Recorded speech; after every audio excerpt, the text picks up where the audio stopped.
Yeah, Ethernet all through the walls. And that's just in my utility room.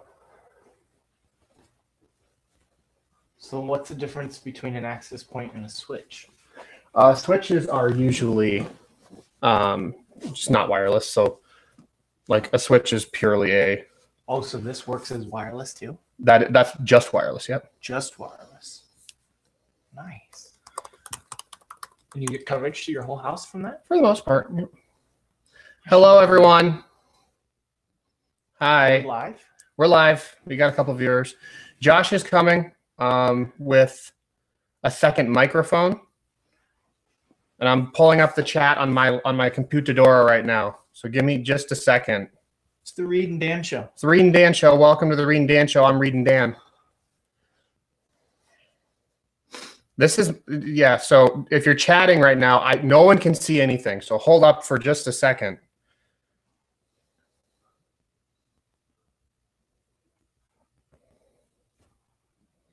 Oh. It's loading. Sorry, chat. Technology, am I right? I like this setup. I like the framing. Yeah. The holiday decor in the background. Yeah, it's it's Christmas time. You got the tree nice. in the background, the stockings were hung, all that jazz. Good computer. Apple, it's just been on this for like 5 minutes. Good computer. One viewer. We had 3, now we're down to 1. What's going on here? They couldn't handle the loading. I don't blame them. Glad to know that I'm not the only one that has terribly long startup loading problems on their computer. That's so stupid, dude. It used to not be that way. Nope.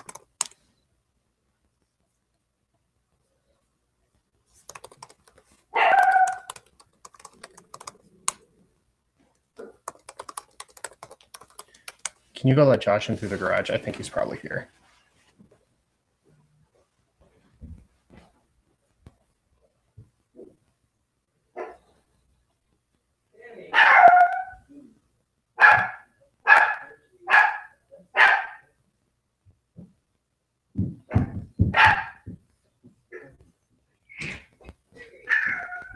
We're live.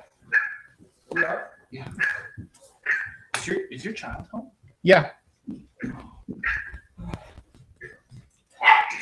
We live? We are live. So this is my officially first late to live stream. Yeah. You're fired. Am I fired? You're fired. They sit next to you, Reed? We are live. My officially. It's so cozy. Late to live stream. That's a great setup. Is it just This the is three a of us? really today? nice setup. Next to you, Reed. Is there an audio delay? For everybody watching. That's the best way I always see if there's an audio delay. Is there an audio delay? Yep. Ooh. There is an audio delay. I'm sorry about this, guys. I'm not going to be able to fix it. So. Is it just the three of us tonight? Yeah. Merry November. This is the makeup for November. This is the makeup one. Yep. Oh. Sorry for the delay. I don't know why. When I tested it before, there was no delay. So That is weird. Do you think it has something to do with going live? I mean, it shouldn't realistically, but I feel like I always had trouble with this, like the live stream. yeah, I tested it with this exact setup though, and it was delay free. Really? Yeah. Weird. Just point it down a little bit more so it's at you. Like, yep, there you go. Just right there. That should be good though. Okay. Danny? Hey guys. How you doing, man? Good. First of all, welcome to the November live stream. I appreciate you guys being here. Thank you for being flexible because we've had bad weather in Nebraska lately. Mm-hmm. The roads are yeah, a little messy. The roads last week were bad, and we got snow again this morning, and they're just as bad. So, but we couldn't postpone again.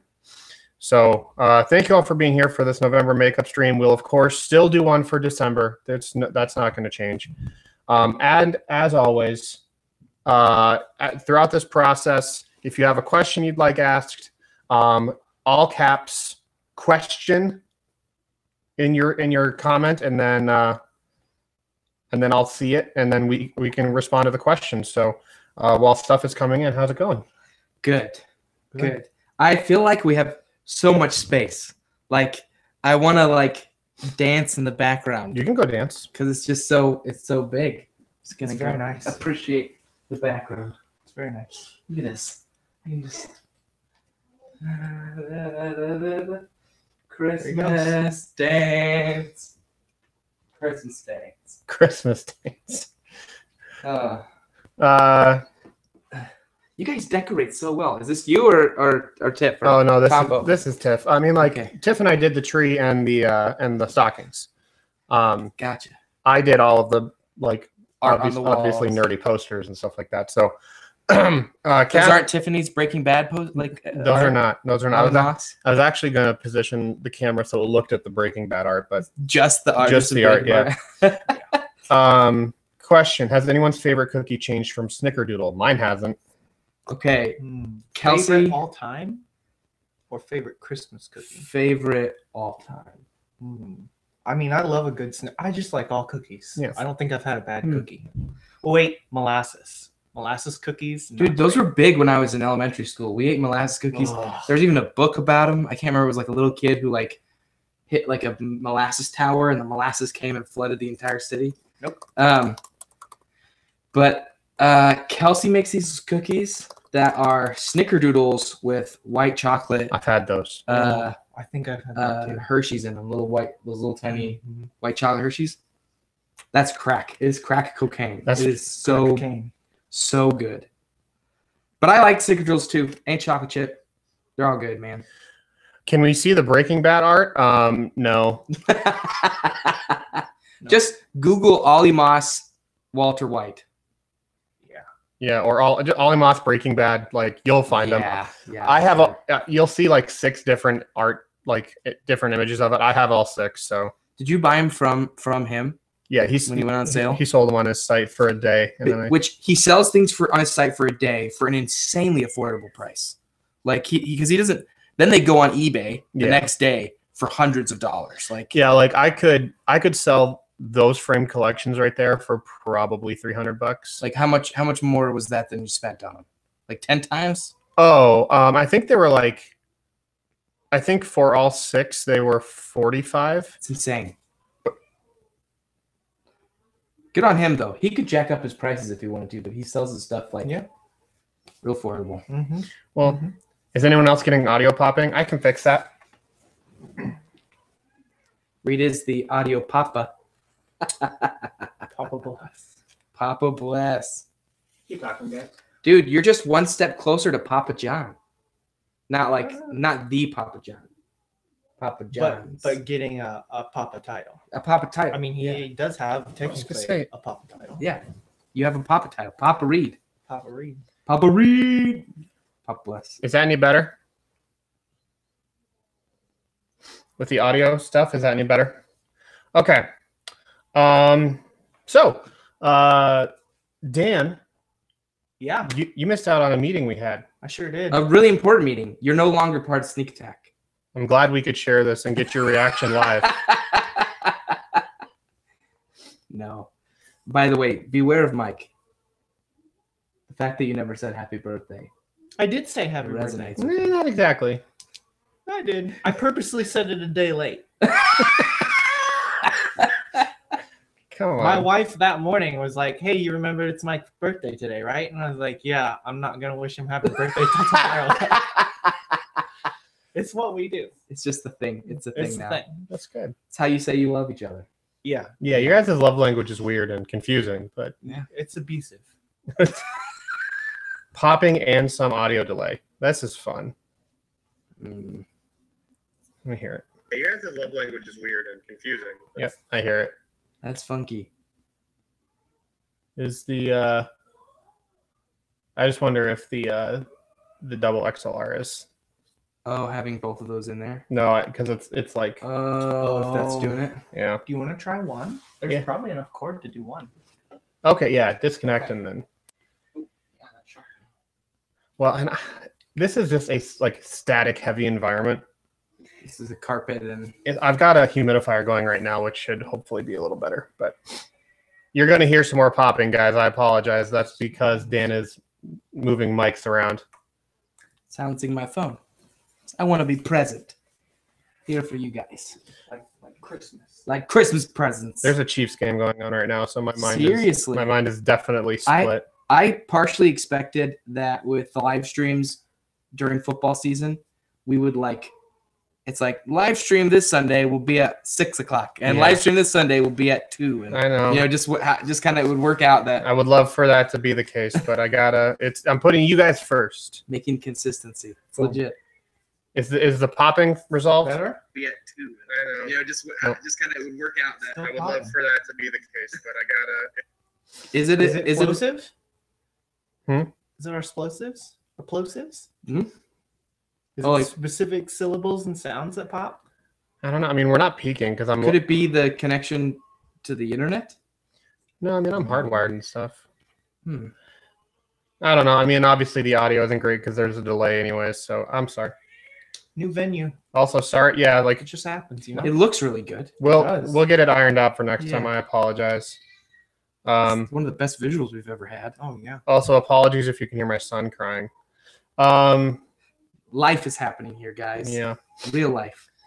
Amelia, question. I know this is insanely specific and a long time ago, but if you remember, there was the loot in the sleepaway camp that Brenna and Sherwood didn't find. What was it to do with the clock? Whoa. No, I don't think so. There was loot behind the mural of the people presenting gifts to whatever.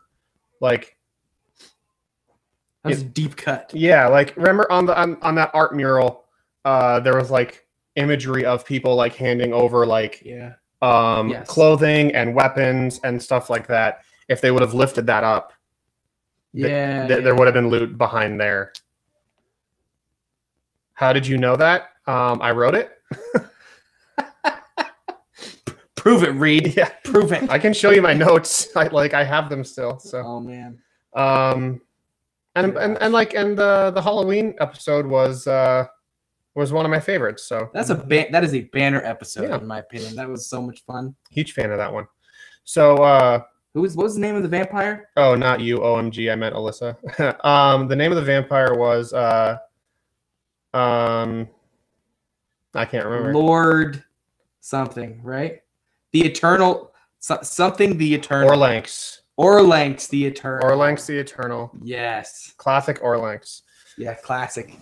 And man, when he shows back up, episode 200 and whatever, it's pretty incredible. Just kidding. We didn't go that far. And he doesn't show back up. We shows back up, episode 200 whatever. Hey, no popping. No pops. There's still pops A little bit. A little bit. It's okay. I'm sorry. I hate when stuff doesn't work well, so I really apologize. It's all right.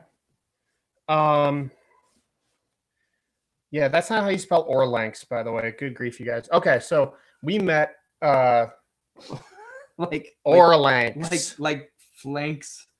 We met a couple days ago. Yes, big meeting. A big meeting, and it's about volume 2 if you guys are interested in volume 2.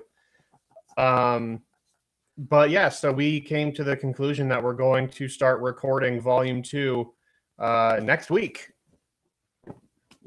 Next week we press record and we do the thing. Wow. We're hopping in a ship and we're going off to space.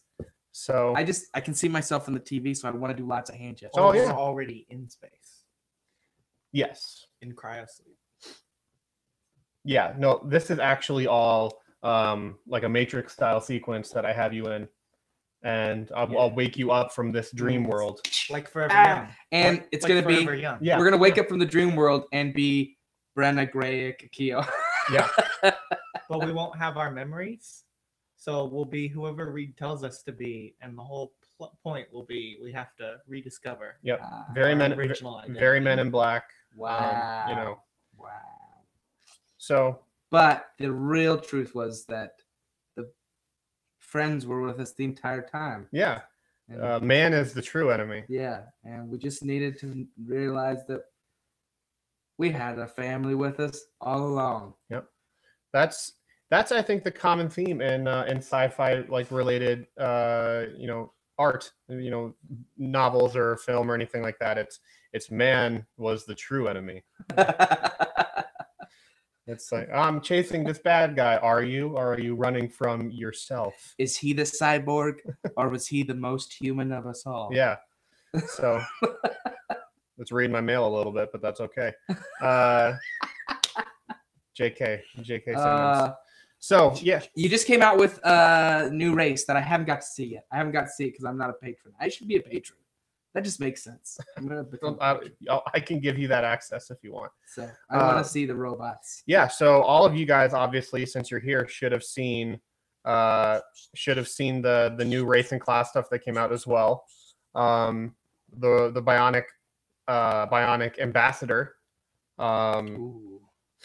Yeah. So that's really fun. Mike is playing a bionic. If I'm pretty sure I mentioned that already, but in case there's any confusion, Mike is playing a bionic. Dan, have you ever said officially what race and class you're gonna be playing? I thought I did. Well, I'm a human pirate. Well, a pirate is a subclass of the smuggler. Right. Yeah. So Dan's a human pirate. Awesome. That's gonna be really fun. Gotta stay human. Can I ask? Should I ask for any further descriptives of your human character? Well, my character's name, I've said this before, somewhere. Mhm. Twitter. I think so. My character's name is Ethan Cole. He suffers from IBS. Irritable bowel syndrome. Irritable bowel syndrome. Okay, legitimately. All right. Legitimately, yeah. Wow. Yeah. It's gonna be tough, like with interplanetary. Oh, it's gonna be real tough, but it's gonna be a lot of fun to work that in. Wow. I just the way I see it is I'm gonna kind of treat it as like a warlock from 5th edition. Is like sometimes wacky stuff happens, or the sorcerers. I mean, like Just roll a percentage die. yes, roll a percentage dice. You might crap yourself. Yes. That's just how it goes. Sometimes your stomach will just make loud, weird noises that we're all aware of. Yep. And sometimes you'll toot and it will wreck a room. Yep. Yeah. So, yeah, Dan's gonna be like, "All right, guys, I stand up to make the speech." I'll be like, "Roll it." And he'll be like, "Oh no." Oh my gosh. I roll- Persuasion, no Constitution. This is exciting. I think something I'm so excited for is I feel like it's been months now since we played, but I feel like it's been like at least over a year, maybe longer, since we've played without like weight to the story. You know what I mean? Like we could just goofily enjoy D&D, which will be really fun, I think. So That's like I said historically with Volume 1, that was like I never intended for Volume 1 to get as heavy as it did right. in spots. And obviously it ended heavy, but it was just the way the story was moving for the last several years. I wasn't going to dramatically shift that at the end. But I never intended it to be like so serious all the time. Yeah. Nothing wrong with that. No. I'm not. I don't fault myself or the show or anything for the way it ended up.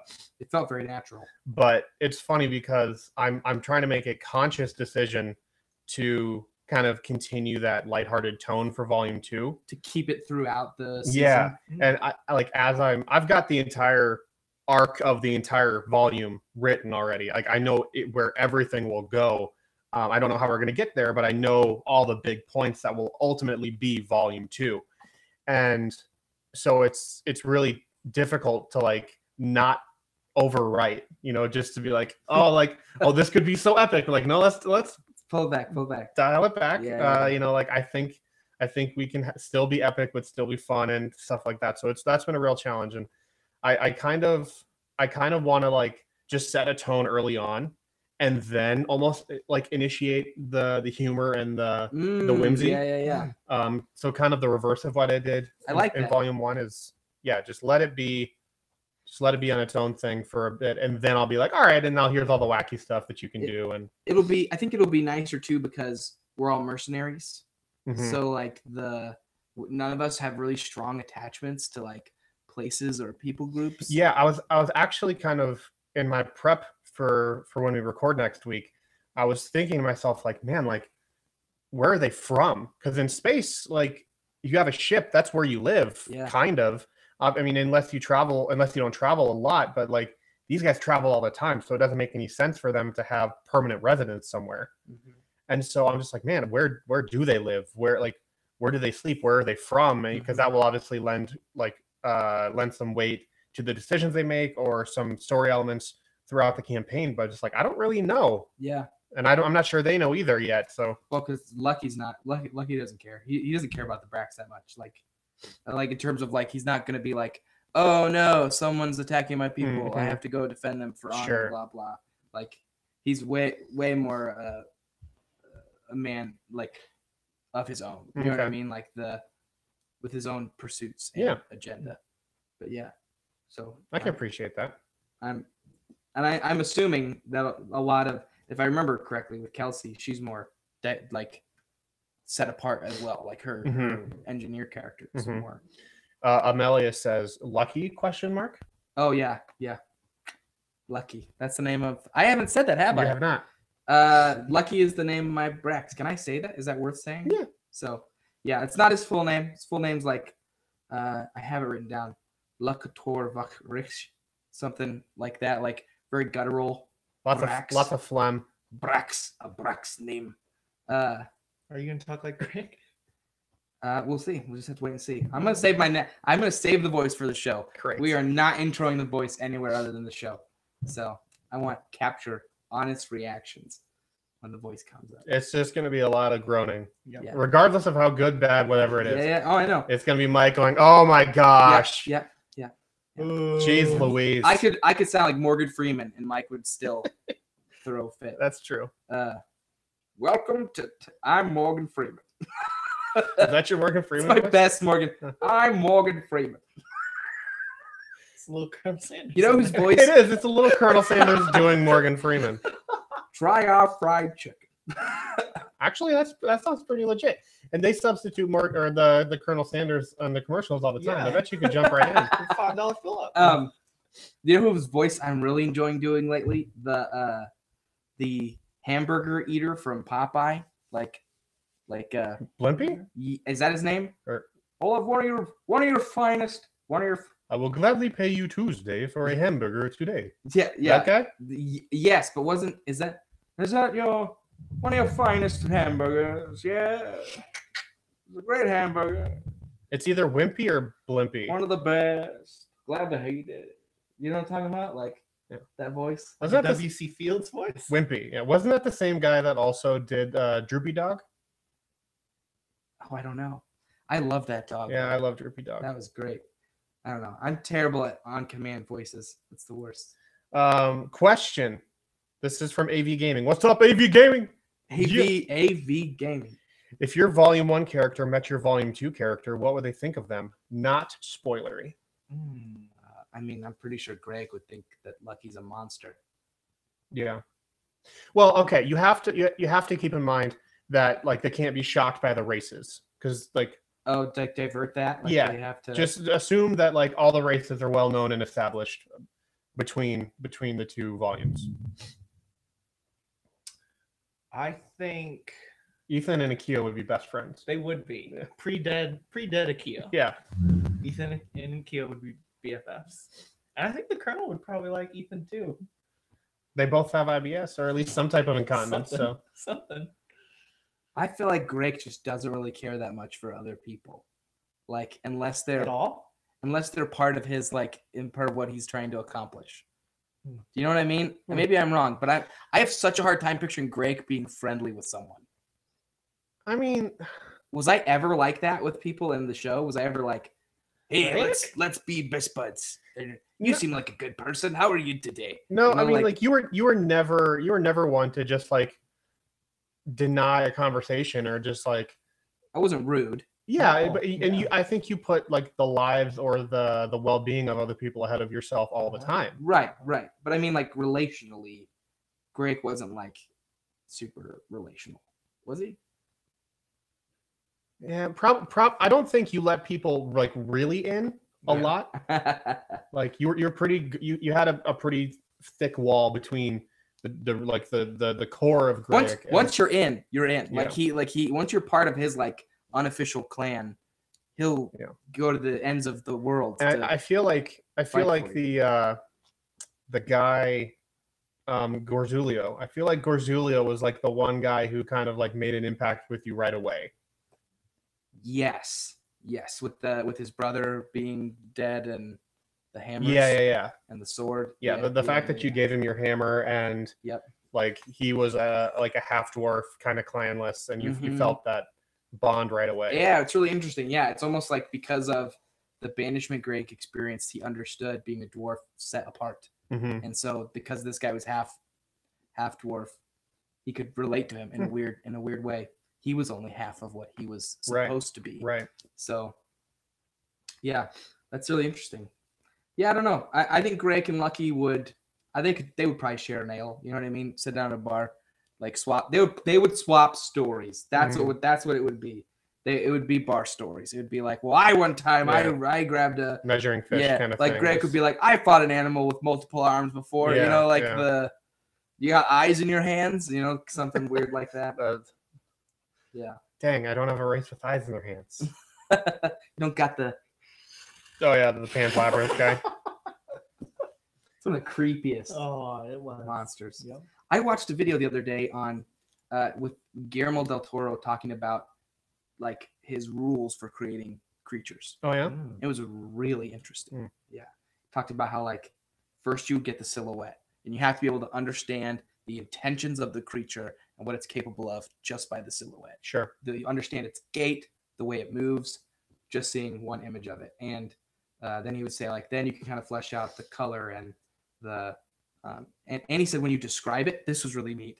He said use nature to describe it. Never use another like monster, another weird creature to describe your creature. Don't go, I want this dinosaur thing to look like Godzilla. You know, like like you want to say use nature, animals, like it has a lizard-like tail. You know, like the rather than it was really interesting. So, I mean, I feel like that's just like good art, like art direction 101 though. Like any art director or like any artist in general, I feel like should adhere to those properties, not just like I'm going to be making fantasy or fiction monsters or races. Like, again, I feel like that same thing could be applied for like any video game or any like anything you make. Just like if you can't tell what a thing is just by looking at it, then like you need to start over. Right.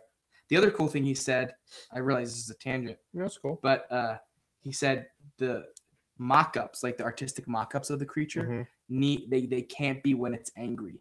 Like they have to be, you have to be able to picture the creature in repose, because like that's part of the whole like he goes, a lion isn't scary, an angry lion is scary. Oh, sure. So like you need to be able to create that kind of depth to the creature to really make when it's angry, when it's actually feel like something. I get you. Not just perpetually frowning. Well, for all you artists in the chat, there you go. And I know there's actually quite a few in here. So yeah, I thought that was neat. That is neat. Yeah. What is Kelsey's character's name in Volume 2? It's like infinitely long. I know that. I don't know. I could text her. No, it's okay. All right. I just like she keeps calling herself T. Yeah. And I forget what it's short for. Yeah, Tia or whatever. Or something. Yeah, something like that. Tortilla. Her name's Tortilla. Tortilla. Let's get that going. Let's solidify that. Oh man, don't, because it'll be my fault. And well, yeah, it's on video that you suggested it. She will never forget. You heard it here first. Josh says her name's Tortilla. Never forget Tortilla. Tortilla. I want your tortillas. Well, Nacho Libre. Were they the Lord's chips? They were the Lord's chips. Okay, question. Did any of you want to play the same class and fight over who got to play it? This can be for Volume 1 or 2. No. I think in Volume 2, Mike was considering being a smuggler, maybe, because we were texting a lot before we rolled characters what class I landed on, because I think he was playing around with a couple different ones. Wasn't it though? I didn't think it was class. I thought it was race. Was it race? I think Mike was thinking about being an Arden, and then because Mike likes small races, but since Kelsey was playing one, he was on the fence between Arden or Bionic, and then he went with Bionic because Kelsey was an Arden. Kelsey's an Arden? Yeah. For some reason, I thought she was human. No, Kelsey's the small monkey race. Really? Yeah. Interesting.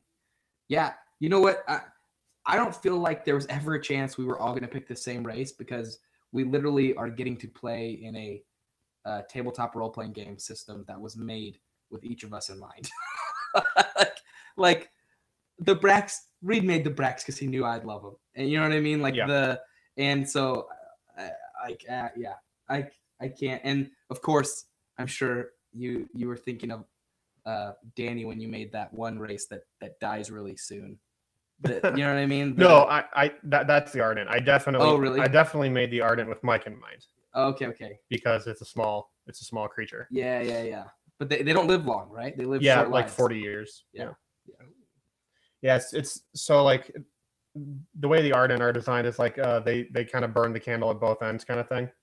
Get a lot done. Yeah, so they have double the endorphin producers, so they're like hyperactive and almost like Spidey sense kind of reactions. But because of that, their body just literally breaks down twice as fast. Wow. So that's so cool. They burn themselves out super fast. Do they shed? I mean, they got fur. Something like it probably falls out like human hair falls out. I was just curious if they blow their coat like if they shed like animals. A dog. Yeah. Ethan's not gonna be happy about that. I don't think so. Our dog every winter and every summer she blows her coat is what it's called, and basically her fur just all like a whole half of it falls off and everywhere. Yeah. Wow. Lily, who doesn't shed normally, will have like 1 or 2 times a year where you'll just see clumps on the floor and just like, where did that come from? And it's like, oh, it must be that time. We know it's that time of year when we're petting Appa, our giant polar bear, and then just a chunk of fur comes off. It's like, okay, go get the comb. Like it's time. It's time. She's got alopecia. Hurry before wind blows, and we just have to like get all the fur off. Sometimes Kels will take her outside, comb her down outside, and it looks like we slaughtered a sheep. Right. Like, just a pile of white fur on the grass. I mentioned this somewhere. I don't remember where, but Walter, my troublemaker dog, he went outside to do his business, but his fur was kind of long. He was actually like 2 days away from a grooming appointment, and when he came back in, he still had poop attached to his fur. Oh no! And then he just like drug his butt on the ground and got it everywhere, and I was very upset. And so I gave him a bath. I cleaned him up because I'm a good dog dad, and I told him it's not his fault. You know, it happens to all of us. Happens to the best of us. Yeah, and it's then not your fault. But after that, I was like, I have to do something about this, like, because I can't just let him go now because it might happen again. So I literally had to shave my dog's butt. Wow. So I'm a good dog dad. That is a good god dad. I just gag God dad. Dag. So question, all caps. Outside of sneak attack, what's the greatest natural 20 you've ever rolled, and what's the worst natural 1? I know what Dan's worst natural 1 is. What's my worst natural 1? The very end of our first D&D campaign. You fell on your sword. What killed your character? Yeah. Mike killed my character. Well, I got the ball rolling for him. Yeah, but you teed it up. He didn't have to roll it much further. He could have saved me. Tell that story, Dan. We could read it. We could literally read it. We could. Okay, if I recall, your character's name was Kaiju. Yeah, and didn't I just loot a dead body? No. Let's set the record straight here. Kaiju was a necromancer, obviously. I was trying to build a zombie army. He was trying to make a reanimated corpse with multiple people's body parts. We're in a dwarven city. So I harvested parts off of kills. He straight up No. Right before you died, he straight up murdered a father and child. Yep. Walking down an alley. That seems really strong. That's why we It's had recorded. That's why He we had the recorded it. reaction we I don't did. know. And then that's why Mike didn't feel bad at all Yeah. for just pushing the sword further. So yeah, Dan had literally just killed a father and son. That sounds so Dwarf, bad. a dwarven Oh, father. harvested their stuff. Well, like he collected their souls in these little soul gems, which is kind of a carryover. similar to Skyrim. Yeah. No, it was like a carryover to your gems in Sneak Tech. And so he harvested their souls because he needed a bunch of them in order to like bring the thing to life. And then he cut them up and took some body parts. Jeez. And then Put him in a sack. He had a bag of holding. Bag of holding. So he had something like 2 bodies worth of people in there. Oh. And then he was Splinter Cell crawling up a wall to like prepare himself to do drop down on the next for another victim. Oh yeah. And then his foot slipped out because I had him roll an acrobatics check, rolled a nat 1, fell. His sword fell first and landed upright, like it bounced and landed upright, and Dan just right on top of it. I had a katana. Yeah, It was sweet. yeah. And then he was lying there bleeding out, and Mike found him. Mike's character found him, saw the little Chris side hug. The bag of holding sprawled open and all the body parts that had fallen out. And so Mike decided, he rolled a d20 and decided on the spot what he was going to do. And he just pushed the sword in and twisted, thus ending Dan's life. His second character in that campaign, by the way. Who was also killed. Yeah. His first character was also killed by teammates. Smash him with a hammer. Combo wildcard shenanigans. That's right. That's how you know you've never played D&D before. Your name is ridiculous. When that's your name. Combo wildcard shenanigans. That is one of my greatest character names of all time. I still think Beat You on Szechuan was a great name. I'm a Beat You on Szechuan. I'll beat you on Szechuan.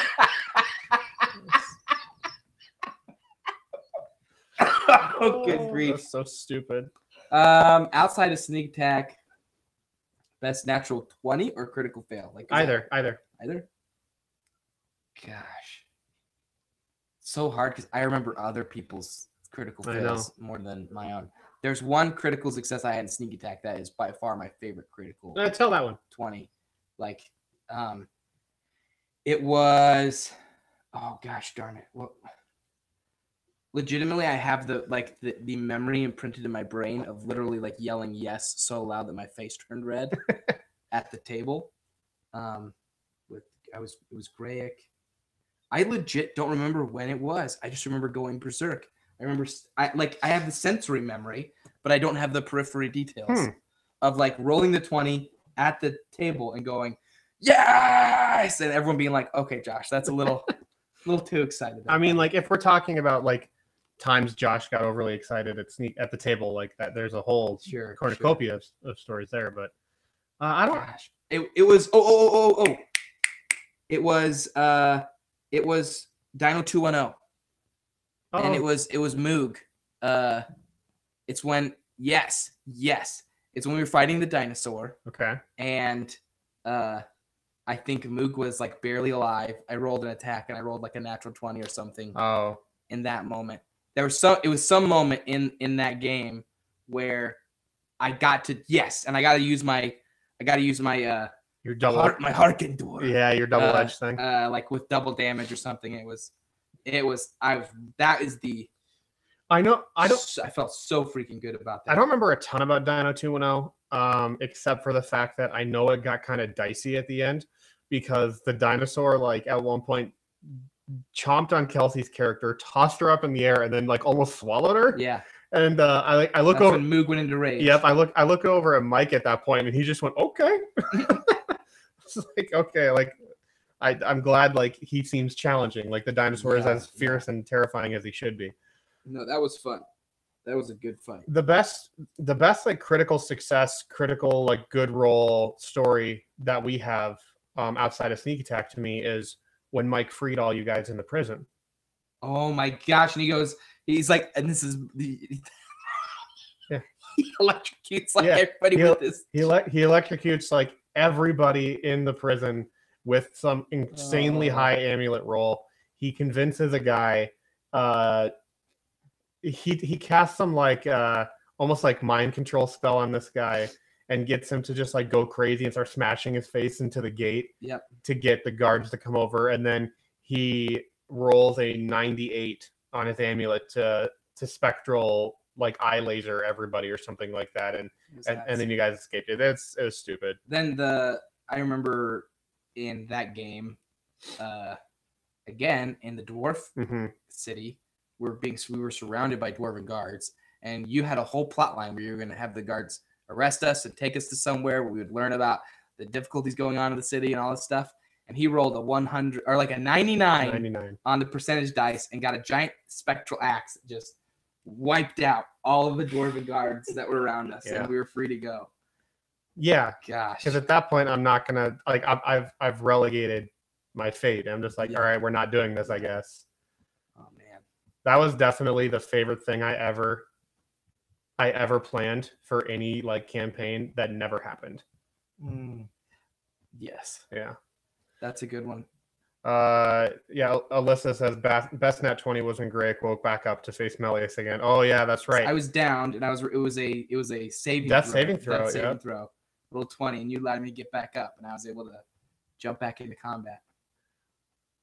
That was fun. See, those are great moments. You can't plan. No. You can't plan a natty one. No, you can't. 20. And like those are the like going through all this stuff, like thinking back of all of our fun volume 1 memories. I keep saying to myself, like, I don't know how we equal that for volume 2. Like, I don't know how we come up with another like, Temple Saga with Melius Plains Reaper. I don't know I don't know how we do like the Chronicum. I don't know how we do these really awesome, really fun themed episodes or like series of episodes, because I don't know. It's just I didn't plan for them when I was writing volume 1, but I know they just kind of like developed That is the beauty of Dungeons and Dragons or these role playing games, because you really it is so much in improvisational storytelling. Mm-hmm. Oh yeah. And what the dice do is make everything feel so real, like that the stakes are real, and when really cool things happen, it's real. It's not. It's like it's. You can't reproduce it. That's why I think it's so special about capturing it. Yeah. In audio form is just. That's true. I mean, like that will always live on. We will always have that now, which is really cool. Yeah. Question. This is from AV Gaming again.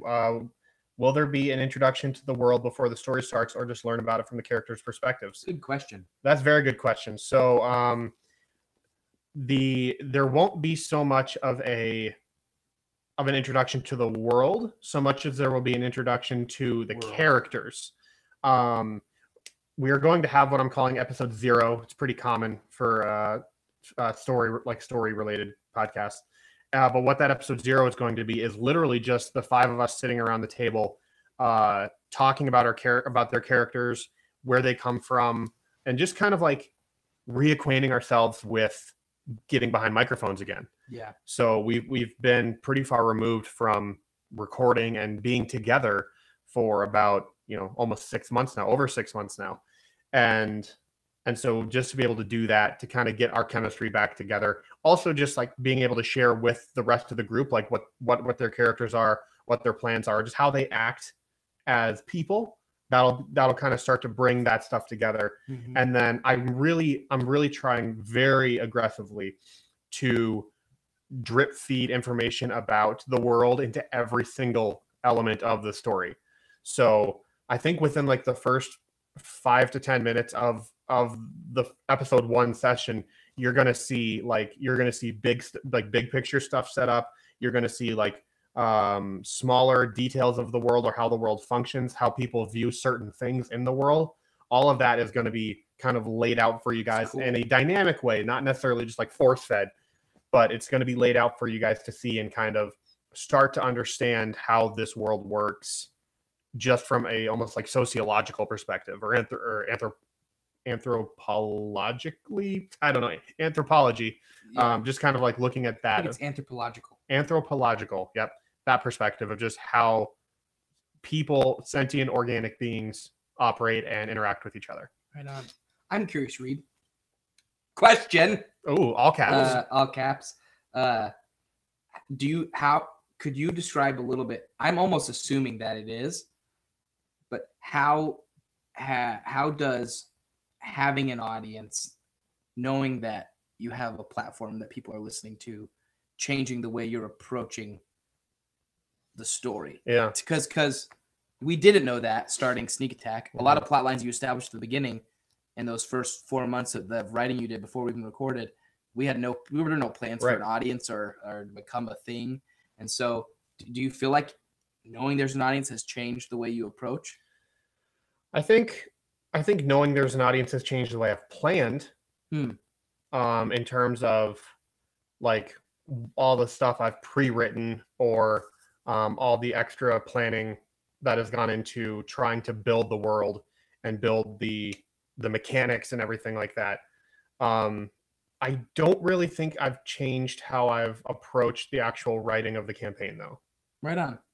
I don't feel like it. Although like how I wrote when I started Volume 1 compared to how we ended Volume 1 is dramatically different. Yeah. So I'm sure like I would think it's more of a continuation of that method rather than like throwing everything out and being like, all right, I've learned all this stuff, so I need to completely like approach it differently. Yeah. I think I'm approaching it the same way I did at the end of Volume 1. So so if you compare the beginning of Volume 1 with the beginning of Volume 2, it will look drastically different. It should probably be a little different. But a lot of that is you found your voice. You found kind of how you like crafting and telling stories. And I think the same goes for even the players in that, because like that's fair. When we started Volume 1, there was obvious like times where it's like, all right, what do we do? Or it's like, I don't know, what do you want to do? And this that whole awkwardness of like, what is my player agency versus how much does the DM allow me to do versus how much is the DM expecting me to do? And so there's probably like first 5-6 episodes where you could really feel that before you guys found your rhythm. And that's part of the goal of having this episode 0, dude, of just kind of like getting you guys familiar with that again. And that's like legitimately, I feel like the way you started telling story and prepping story and world building for the end of Sneak Attack was so good. I feel like it's such a great, like I steal a ton of the way you just format and craft and world build for Titans. Yeah, man. But like it's been, and I probably reference you on like a, if not weekly, monthly basis, like just going like, yeah, I do it this way because Reed does it this way. Well, I mean, like it just works. It just works. We're all influenced by something. Yeah. Like I was talking to my wife the other day about something like this. The idea of like there are like 6 stories that can be told, period. And for the last 500 years, we've just been trying to figure out a different way to more or less tell the same story. Like, is it a comedy or a tragedy? Okay. And then you have like maybe 2 variations of each beyond that. Is it a revenge story or is it like something else? Like, so it's really hard.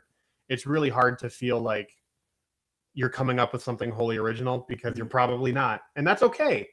Like, you just have to be truthful to yourself and tell your version of your story. And not just try and like ape or mimic everyone else that you're a fan of, because that will feel disingenuous. So like I'm mimicking like my first dungeon master, and I'm mimicking like writers from TV shows I really respect and stuff like that. So I'm just trying to do all that. There's a C.S. Lewis quote. You guys might have heard me quote it before. You do talk about C.S. Lewis a lot. I do, yeah. But it's one of my favorite quotes. Ricky, my brother, turned me onto it. It's he says it's basically rather than trying, lots of people are try to be original, but if you simply just tell the truth, 9 times out of 10, you'll end up becoming original without even realizing it. That his whole deal was, and I think a lot of it is, we forget truth. Like, we forget what's true. You know what I mean? About like the way we feel as people and the things that we need and like common stuff that all of us feel and understand, and we forget it, and we get sidetracked by the details and the fluff and the flavor of everything. And so a lot of times when a storyteller is just being honest and telling something that's real, it ends up feeling original because it's like, oh yeah, like like, oh yeah, that is a thing. Like, oh yeah, Mhm. we all do experience that. It's like Mhm. I can relate to this character. It's interesting. Yeah. Again, like, and that's just, I feel like you just have to be, you have to, well, if you're doing any creative work, whether that be like art or fiction or literature or anything like that, you got to be truthful to yourself. If you're not, it'll be painfully obvious to the audience. Yeah, right on. That's good. There was a question from Alyssa. Have any of you heard Josh's German Gnomes? I have. Yes, sir. The German Noms. You're not heard? The Germans. Welcome to the Gnome Island. What can we do for you, Danny? Oh. I just hear that dude from Frozen. And my favorite are names. Okay. There's Klaus Tinkertool. Okay. Okay. Okay. That's the dude from Frozen. Yeah. Oh. The guy that sells the summerwear. Big summer blood. Big summer blood. Big summer blow up. Real growler outside, yeah. Oh my gosh. Yeah. No, it's what it is it's a terrible German accent. Well, I think out of everyone, you're probably the most qualified. You're like half German or something. I'm a lot German. Yeah, you're Like you're very 80%. German. You're very German. Yeah. Because that's on both sides, right? Mom and dad. Mhm. Yeah.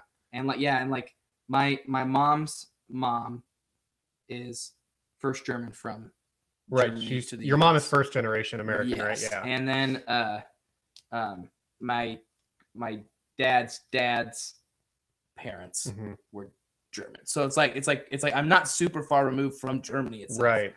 So Yeah, it's funny because like nowadays with people our age, you're pretty much like many generations removed from like anywhere other than the US. right. Yeah. From immigration. That's why the whole 23andMe, is that what it's called? Yeah. That's why that's so popular because like almost everyone in the US who's our age or younger has such an eclectic like history, Mhm. like genetically.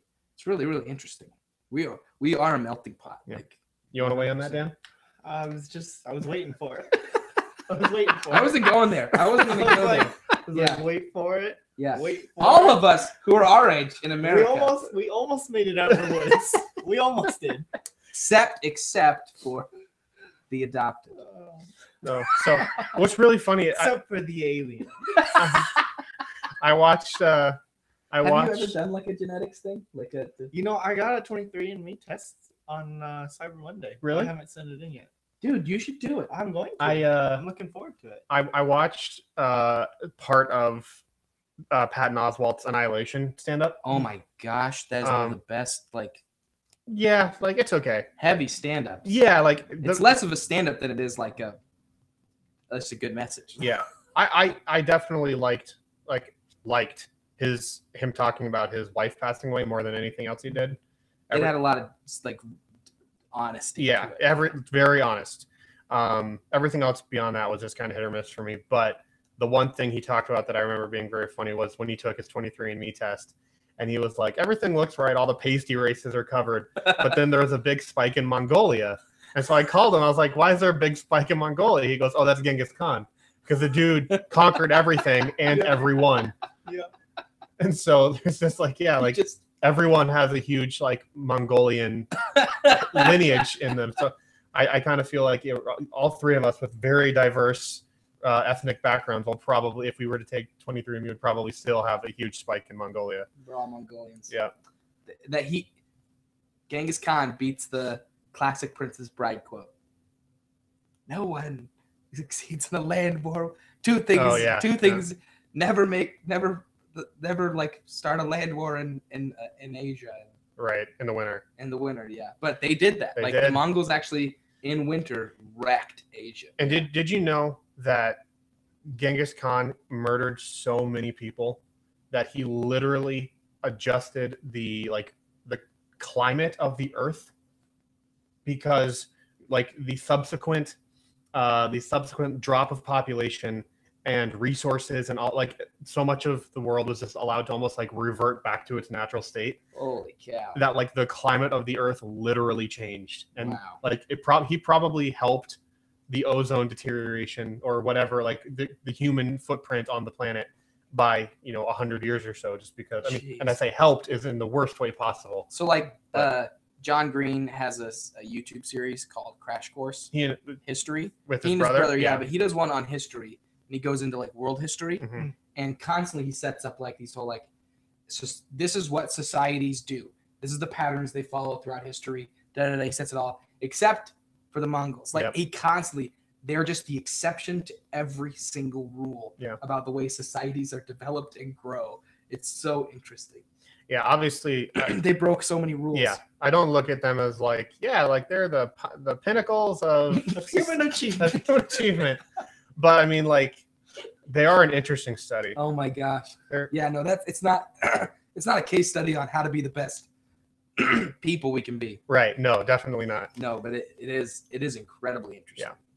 Yeah. Okay, so we have about 10 minutes left. So if you guys have any questions left, definitely hit us up. I'm going to talk a little bit to you guys about changes that are coming to Patreon, because you guys are the ones that deserve to hear it first. But I will be sharing out a video hopefully this Friday, depending if all the elements that I need for the video come through. But I'll be sharing out a video that is kind of detailing some changes to Patreon that's happening. Nothing is getting taken away. I want to make that very clear from the very beginning. Nothing is getting taken away, but we are decreasing the number of tiers that we have, and we're dropping everything down to just three tiers instead of 5. So the 3 different tiers are going to be the $1 tier. That's going to stay because I don't want anyone to feel like we want to put a cap on support. I want everyone to feel like even at any level, people can feel like they're supporting the show. And I also want to be very like intentional in saying how much I appreciate even that tier. But we're keeping the $5 tier. We're deleting the $15 tier, which is this one right now. We're deleting it and moving it down to everything that's in the 15 is getting bumped down to 5. So we're opening up the live stream, the DM notes and stuff like that to our largest patron audience, which I think is really fun. It'll help really build this community here of the live stream and kind of expand that. And then we are consolidating the $35 and the $50 tier into a $25 tier. I don't understand the math. The math doesn't make any sense. But that's awesome. But again, it's just about providing value. So that $25 tier, I'm not going to go into the specifics of everything that's changing in that. I will just say that we're no longer doing quarterly art prints. We're going to be doing monthly. What? Monthly art. I'm not going to say how. I'm not going to say what that looks like, but the $25 tier will consist of monthly art. It will consist of Cooking with Dan and the DM Masterclass. So, like, all of that is getting rolled into, like, the art and the Masterclass are changing a little bit. You'll get the full rundown on all that when the video launches at the end of the week. But so yeah, that's how that's going to go. And ultimately, the goal with this restructure is to eliminate the feeling of I'm at this tier, but I'm not getting what I want every month. That was never fun for me. And by that, I mean the art print, it being quarterly. And also, the $15 tier never felt great because it was just like one specific. It's just a live stream right now because I can't release DM notes because we don't have a show to release those for yet. And so it just didn't make any sense to keep it isolated. And so we're just going to move that there. We're going to move Masterclass down to a more affordable rate to get more people involved in that. So anyways, yeah, like you'll get monthly art at a reduced price than you're paying for the art right now. Again, I'll go into more detail on exactly what that means, but I'm incredibly hyped for this new shift for the art print, just because I think it is able to check a lot of boxes for what I consider to be really high quality Patreon content. So it's gonna be cool. He's got good plans. I'm stoked. Yeah. So anywho, yeah, like those are the big changes. We'll have a full breakdown in the video of like what everything looks like with the new structure, where everything is going to be tiered at specifically, so you can have a little reference for it. And we'll share that out with all patrons and non-patrons at the end of this week. So it's really exciting. Like this has been something that I've been working on in my head for a long time, trying to find something that feels good and feels like it's both beneficial to you guys as patrons, but also is something that really is impactful for us and helps us feel like what we're providing is really important and actually lends itself to volume 2 and the story we're telling there. So anywho, yeah, those are the changes that are coming. 3 tiers, everything's getting consolidated, nothing's getting deleted, if you can believe it. And we're just really awesome. We're really excited for it. Plus there's one more thing that I'm not going to tell you guys, but you'll have to wait for the video, and I will say it's pretty exciting. It's pretty exciting. They're pregnant again. We're pregnant. Right away. We're not pregnant. No. Kill me, please. So, anywho, if you guys don't have any more questions or anything like that, I think. Oh wait. Are the Patreon goals going to be shifted to, or just the tiers? No, the goals are going to stay. The one thing I'm holding off, as well as this reshuffle. Our ultimate goal is to get more people in the $5 tier than we have presently, because we really think that there's a ton of value in that tier as it stands now. By moving even more value to that, it just seems like a no-brainer to get people at that $5 entry point, which will hopefully help us hit that monthly goal to where we can do video podcasts every episode as well. Like that's the $4,000 a month goal we have. All of this reshuffle and restructure is pushing towards that ultimate goal. That's what we're going for. So, yeah, that's a very good question. We're not going to be restructuring the goals, just the tiers. Cool. So, anywho, I know there's a bit of a delay between what we're saying and what you guys see. So I'm gonna give it about 30 more seconds for any follow-up questions or anything like that, if you guys have them. Any plans for the rest of your evening, gentlemen? I'm gonna go home, work on the Titans of Voltaire website. Maybe I may do a little bit of miniature painting. Nice. We got that house on the hill, Betrayal House on the Hill. Betrayal House, yeah. And the miniatures are just god awful, so I might repaint them. Nice. For fun. Yeah. What about you, Dano? Well, I've been pushing snow all day, so I'm gonna go home and kick it. Play some Destiny. Yep. Nice. Right on. What console? PC. Okay. Right on. Well, I'm gonna watch the Chiefs game, so that's gonna be it for us. Bye, guys. I have to get up and scuttle towards the computer. So thank you for watching. Appreciate you guys. We'll have another one of these later on in the month because this is a makeup one. Thank you, guys.